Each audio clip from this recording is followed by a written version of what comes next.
Amén, hermanos, los saludamos en el amor del Señor y les damos la bienvenida también a esta instancia que tenemos de compartir la palabra. Estamos el día de hoy con el hermano Ignacio Reyes, yo soy Joaquín Reyes y nuestro hermano nos va a compartir un tema de la palabra del Señor, un estudio bíblico llamado El llamado de Dios, asumiendo el llamado. Lo dejamos con el hermano Ignacio y que el Señor les bendiga. Vamos a dar inicio a este estudio bíblico. Como decía Joaquín, tiene el título El llamado de Dios, asumiendo el llamado. Y en esta presentación vamos a tratar de responder este título con 3 preguntas, que ojalá a cada uno nos haga un sentido y entendamos qué quiere Dios de nosotros. ¿Ya? La idea de todo este tema, que va a ser dividido en 5 partes, va a ser plantear el mensaje que Dios es para todos. Y que Dios nos llama a cada uno de nosotros de distintas formas. Y de nosotros está esperando una respuesta, una decisión y una convicción. ¿Ya? Entonces vamos a iniciar con la primera pregunta. Es, ¿de qué manera nos llama Dios?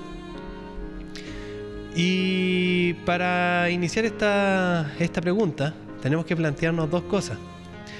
Yo como cristiano, en año 2020, a mí no se me ha aparecido Dios cara a cara. Entonces quisimos separar esta pregunta como que la manifestación de Dios puede ser directa o indirectamente. Y ahí vamos a entender por qué de cada una. ¿Ya? Voy a invitar a Joaquín que nos pueda leer Éxodos 3, del 3 al 4, para entender qué entendemos por directo, una intervención directa de Dios. Éxodo 3, del 3 al 4, dice así: Entonces Moisés dijo: Iré yo ahora y veré esta grande visión. ¿Por qué causa la zarza no se quema? Viendo Jehová que él iba a ver, lo llamó Dios en medio de la zarza y dijo: Moisés, Moisés. Y él respondió: heme aquí. En este versículo podemos ver cómo Dios se manifiesta por medio de una zarza que no se quemaba ante Moisés, llamándolo directamente para que ejerza su ministerio, un ministerio de gran responsabilidad, porque le iba a tocar llevar la liberación del pueblo de Egipto y también ser uno de los grandes patriarcas que podemos encontrar en la palabra. Asimismo, el ejemplo de Samuel, el llamado que se hace en 1 Samuel 3, del 3 al 4, si Joaquín nos puede leer. 1 Samuel 3, del 3 al 4 dice: Samuel estaba durmiendo en el templo de Jehová, donde estaba el arca de Dios. Y antes que la lámpara de Dios fuese apagada, Jehová llamó a Samuel y él le respondió: heme aquí. En estos versículos podemos ver cómo Dios llama a Samuel para también ejercer su ministerio. Nosotros podemos ver que él estaba pronto a dormir y escucha el llamado de Dios 3 veces.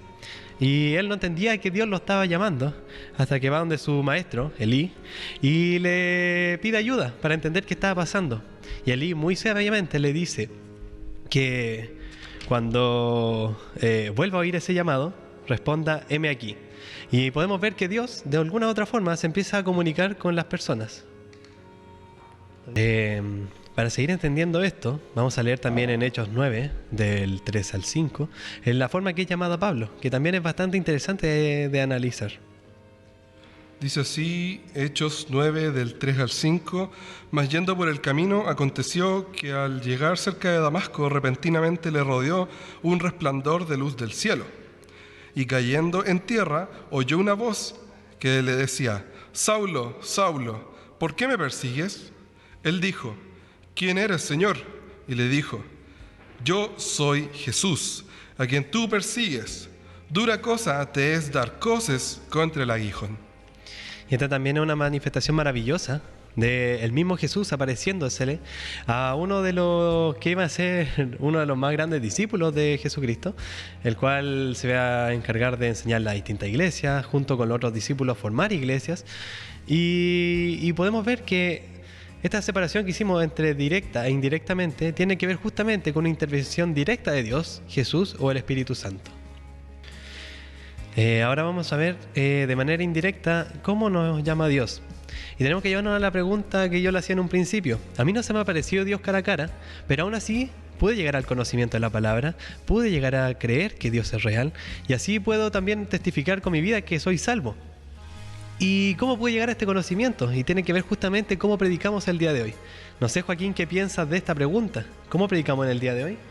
Bueno, si bien yo creo que hay muchas modalidades en las cuales predicamos el Evangelio, La más común que se da sobre todo en el mundo pentecostal es la de la exposición bíblica en la calle.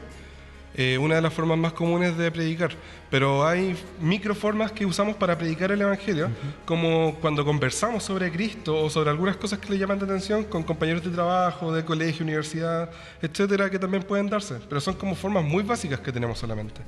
Claro, esta es una labor que se nos encomienda a nosotros en la misma palabra, el ir y predicar el Evangelio, ¿ya? Teniendo en mente esta parábola de la semilla, donde cada uno de nosotros nos encargamos de ir por el mundo sembrando semillas, y estas a su debido tiempo tendrán o no crecimiento.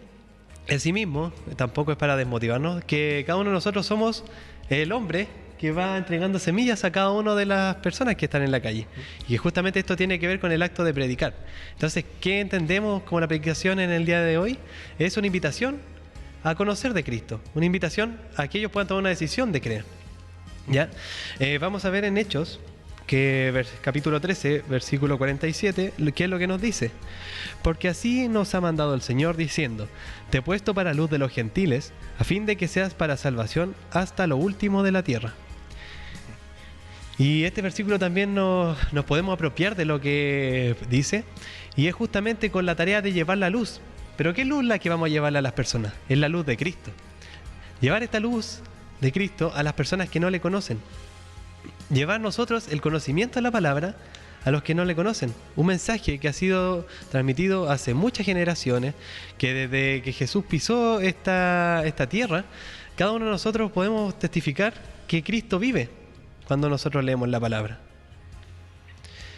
Y esta tarea de llevar el Evangelio no es solo en la calle, ni dentro de las iglesias, sino que también en nuestros propios hogares, donde es súper importante la enseñanza de los padres hacia los hijos sobre el conocimiento de la palabra. Quizá desde muy temprana edad enseñarle cómo orar, enseñarle qué es lo que dice la Biblia, qué es lo que muestra su palabra.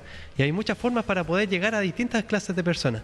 No sé si Joaquín nos puede compartir el versículo de Proverbios 22:6 para que podamos entender esto. Dice así el Proverbio 22:6: instruye al niño en su camino, y aun cuando fuere viejo no se apartará de él. Y es súper importante este consejo, porque quizás si nuestro hijo se aparta de los caminos del Señor, va a tener el conocimiento de la palabra y va a poder acudir a Dios cuando esté pasando un momento de necesidad. Entonces es súper importante que nosotros podamos llevar el conocimiento, llevar la luz de Cristo a cada una de las personas, para que quizás en el momento que nosotros no podamos... quizás en el momento nosotros no podemos ver ningún cambio, pero quizás en algún momento de sus vidas el Señor se va a manifestar a su vida. Ellos van a tener el conocimiento y van a poder llegar a Cristo.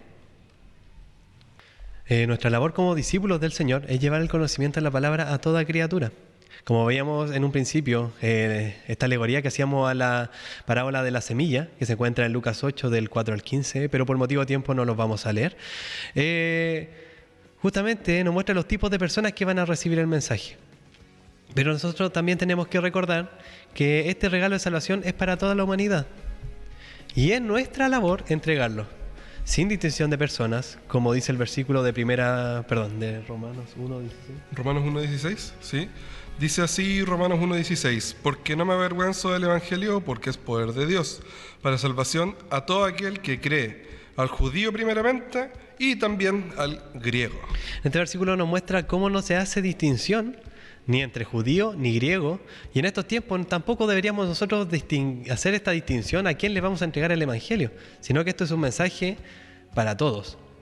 Y dice, para todo aquel que en él cree. A todos nos da la oportunidad para poder conocerle. Ahora, si creemos o no, eso ya es otro tema, ¿ya?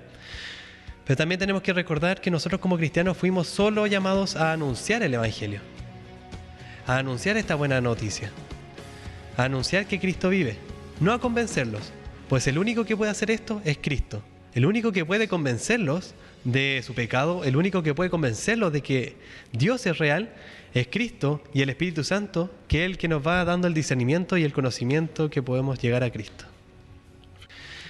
Con esto que acabamos de ver, podemos diferenciar entonces que existen dos formas, o podemos entender dos formas en la cual nos llama Dios. La que primera era directa, que era una intervención directa de Dios, y la segunda, una indirecta, que es como predicamos el Evangelio en el día de hoy, donde nosotros somos los portadores del mensaje del Evangelio. ¿ya? Todo esto basado en la palabra, todo esto basado en el conocimiento que podemos llegar cada uno de nosotros por medio de la palabra. Espero que hayan podido entender esta primera parte, que el Señor les bendiga y les esperamos en las siguientes. Nos estaríamos viendo entonces en una segunda parte. ¿Y el tema de la segunda parte en general, cuál sería el título de este? El por qué nos llama Dios. ¿Por qué nos llama Dios? Con ese continuaríamos en la siguiente parte. Que el Señor les bendiga.